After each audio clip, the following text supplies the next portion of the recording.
Hello everyone, just wanted to share a project that I'm going to be starting.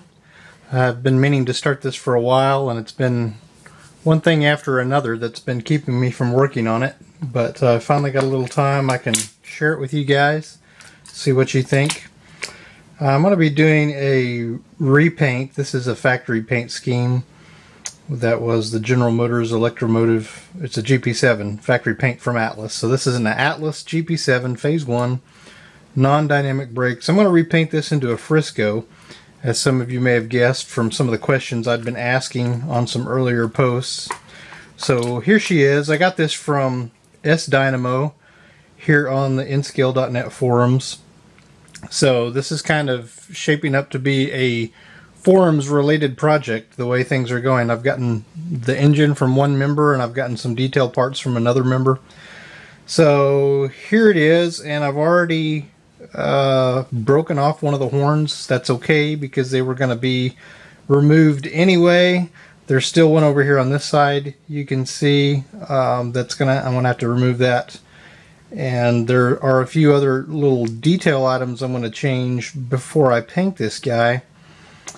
This one's already got DCC in it. Something interesting was when I first got it, the fuel tank, if you'll notice it's got two cylinders back here, and that is correct, but when I got it, it was swapped around backwards. So I was like, okay, well, somebody's put the fuel tank on backwards, and I thought, well, that's no big deal. I'll just swap the fuel tank around because they're interchangeable on some Atlas locomotives. But looking at this guy, you can tell that's not going to work. It only fits one way. And so I thought, well, okay, they've got the shell on backwards. So I removed the shell and flipped it around backwards. And actually, while I had the chassis off, I noticed, lo and behold, if someone hadn't installed the DCC decoder completely backwards. So my plan was to go ahead and fix that and put the decoder boards in the right spots. Just because I'm picky, I know you can reprogram the decoder, but I wanted to rewire it so that it would be, quote unquote correct. Well, the wires were too short, so I had to leave it as it was and adjust some CVs, and that's going to work okay for me. A little odd way to start things, but that's what happens, I guess, when you buy things secondhand. To S-Dynamo's credit, I don't think he installed it. I think he told me that it was already installed when he bought it, so no big deal. But anyway, I'd like to paint this up into the Frisco, probably the orange and white. I know Paul Bender has done one in the black and yellow, which might be kind of nice to do that color scheme too. I'm undecided.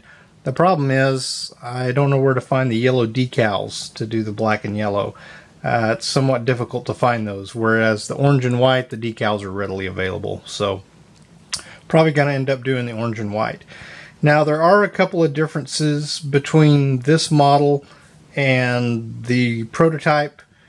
The prototype had some spark arrestors in this location here and this location, and the horns also were different. As I said, the demo had horns here on the side, pointing backwards actually, and then pointing forwards on the front side of the cab.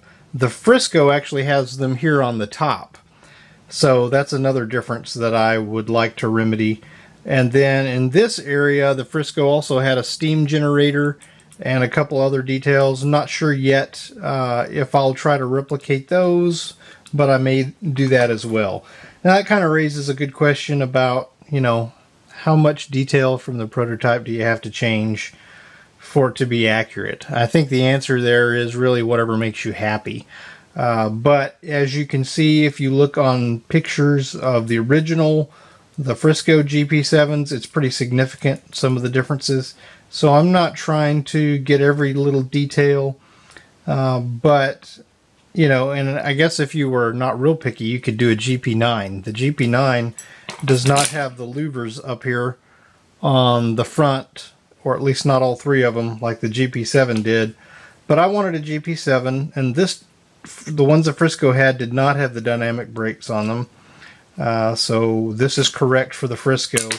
However, if you look at pictures, the spark arrestors are pretty significant in my opinion. They're rather large. Now the detail parts are kind of hard to find, I had trouble finding them online and actually had JP Whisk come to the rescue, and he was able to find these at a local hobby shop. So these are the spark arrestors, which I realize they look tiny in the bag. There's 2 of them there, but pretty significant if you compare it to the factory exhaust that was on these. So to me, those stand out on the finished model as something that's visually significant enough that I would have not been as happy as if I had replaced them. So my plan is to strip the paint off this guy and to replace the factory exhaust ports here. Those will have to be nipped down and very carefully, because that's just a tiny area, and then replaced with these spark arrestors. There were a few different styles apparently that the Frisco had, and Paul Bender has an excellent article. He's actually done one of these, and so I'll probably be relying on his information quite heavily, as well as information from frisco.org. So anyway, that's my plan as of right now. The things I've done are purchase the engine, and I have the spark arrestors. The other thing I purchased the other day was this guy, a tube of Tamiya putty, white, brand new tube. I've never used this particular brand. In fact, I'm not really even all that practiced at making these kind of modifications, but hopefully this is a good brand, and if you think there's something that works better, leave a comment down below. Tell me of something that you'd like or prefer as far as your contouring putty. The purpose of that, of course, is to fill the holes that will be left behind when I pull off the horns. There's a tiny little hole there, and so that'll have to be filled in. So I'm going to do the horns, the spark arrestors, which I'll probably have to get the horns from Atlas, and then maybe a few detailed bits on the front. So that's my plan for now. Just wanted to share it with you guys, and I will try to keep you updated as I make progress on this. Thanks for watching.